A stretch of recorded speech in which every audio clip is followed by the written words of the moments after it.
Fast forward now, we've moved over. And yeah, I think just the point of this is to give young African talents that exposure. You know, like I said, I was fortunate enough to study in the UK. And a lot of people that I've played against here, speaking in terms of rugby or watched in football, have the talent to fit in very well in these setups, you know, professional setups in clubs, in universities, that side. Like a lot of people that had scholarships in the UK where I was aren't even close to what's here in Africa, but it's just, it's untapped. Like we don't have the structures and the exposure to get these guys that sort of recognition. I'm always talking about AFCON. You see now, like these African players are getting that global recognition that they deserve now. They're getting Premier League contracts, they're getting all these sorts of things. So that's sort of what we want to do with this Varsity Cup. But surely, you grew up in the Zim rugby setup, you know, the good school system, bit of club, I think, and under 20s. Didn't someone just nudge you to say, yo, Tini, why don't you just do this in Zimbabwe? What drove you to Kenya and leave Zimbabwe? So I think when I was going over there for rugby tour, like the atmosphere in those stadiums, like Kenyan fans are like, you know. Is it numbers? Are they bigger? What? Kenyan, I think the population's like 54 million. Okay. So it's huge out there. And their demand for sports entertainment is really big. Obviously would have wanted to start here back home, but I think how many unis does Zim have? Like probably more than about 10 or 12, I think. Right. And let's put it at 15. 15 unis, okay. Kenya's got about 64 unis, both private and public. Do they have existing sporting structures that they, and how serious is the just sport in general at varsity level? Even high school sport, like they fill up stadiums. Like I'll show you a video after this. There's a game I was being shown by my partner, high school game, but mind you, like a village high school game. Full. The police had to use tear gas to disperse the crowd. Yeah, disperse the crowd. So is this like so every weekend or every game is like Derby Day weekend in Zim? So I just thought, like, obviously starting this from my pocket, it made more financial sense to go where I know this is proven and tested, as opposed to starting here. But the end goal is to have an Africa Varsity Cup. Like that's the vision I see for this. So just because I didn't start here doesn't mean it won't be moving over here. But yeah, we've got those 64 unis have all signed participation forms. We're only starting with 8 now. Just test the market, see how it goes. We've got unis now calling us saying like, why aren't we involved? Why don't you add our So what's the structure of the league like? Are they registered teams? Like, do you have records? Are you keeping stats and all of that? Just tell me just sort of how it works, and you know, because look, we don't have that in Zimbabwe. Okay, so we started with 8 teams, right? 2 pools, Pool A and Pool B. Everyone's gonna play each other, and then we're gonna have playoffs, a semi-final, and a big final on the 30th of May. It's gonna be a big one. We're gonna live stream it everywhere. It's gonna be good. And then we're gonna have the final on the 30th, and from that 30th of May. Oh, okay.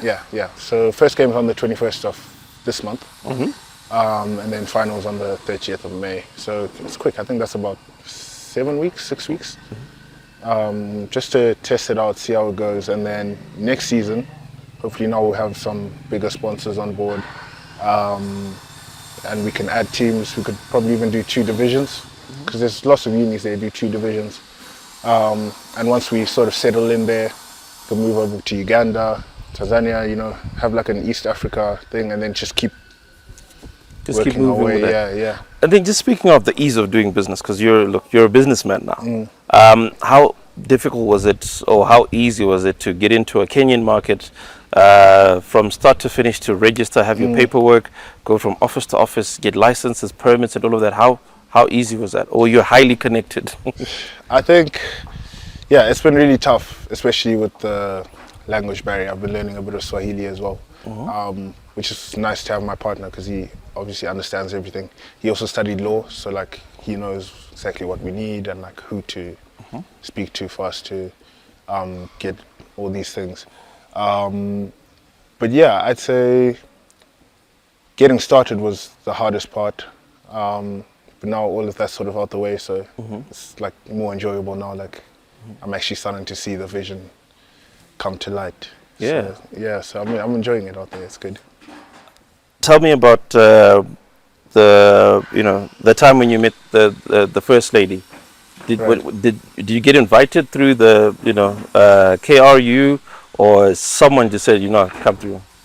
So I got a message from someone who I had pitched the idea to, who's quite connected in Kenya, and I was just asking him like, oh, do you know anyone I could speak to like help me like Endorse this thing. Yeah, because obviously I've never lived in Kenya. I've been there a couple of times, but never lived there. I don't really know how things work. And he put me in touch with a couple of people, and then got the invitation from State House to come and pitch this thing.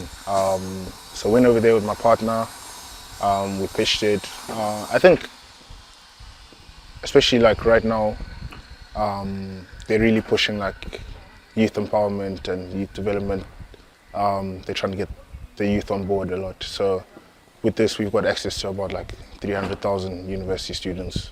Oh, wow. Yeah, so they really liked the idea and the impact that this thing could have. And yeah, now we're here. And let's talk about like the big question in terms of financing. I know you put in a bit of your sweat into it, but how do young people like you raise financing? You raise is it angel funding from parents, banks, partners, sponsors?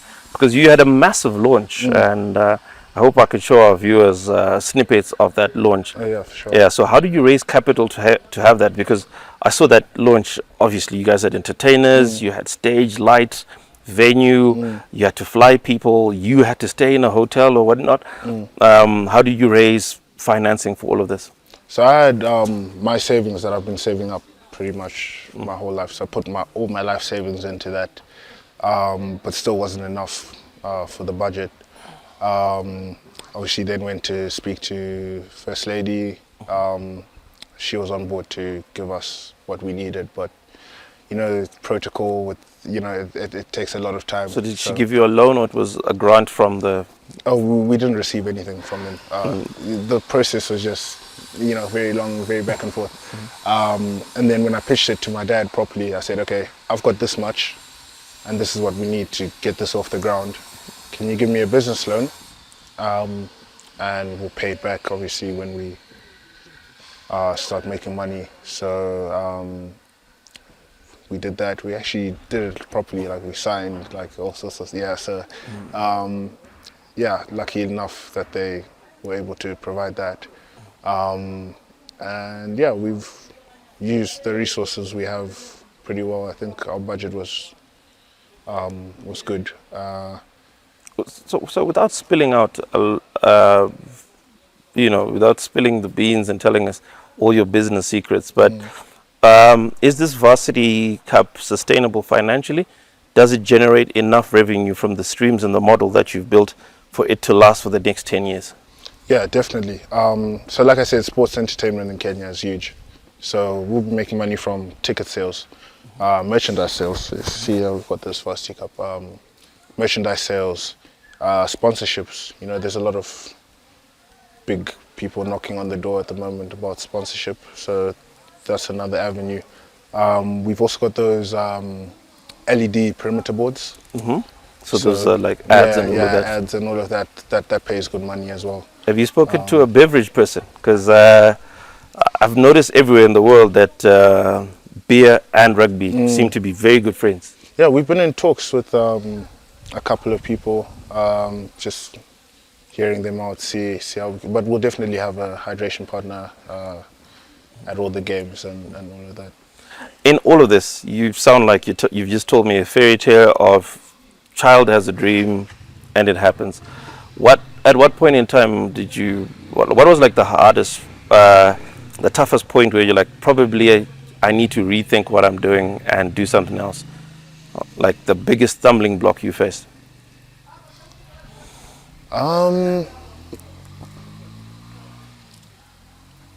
I would say, yeah, just the beginning, like all the different requirements needed for like registering the business. Obviously I'm not from there, so I had to, work permit, all that sort of stuff. It just got to a point where everything was like, piling up, and I'm like, damn.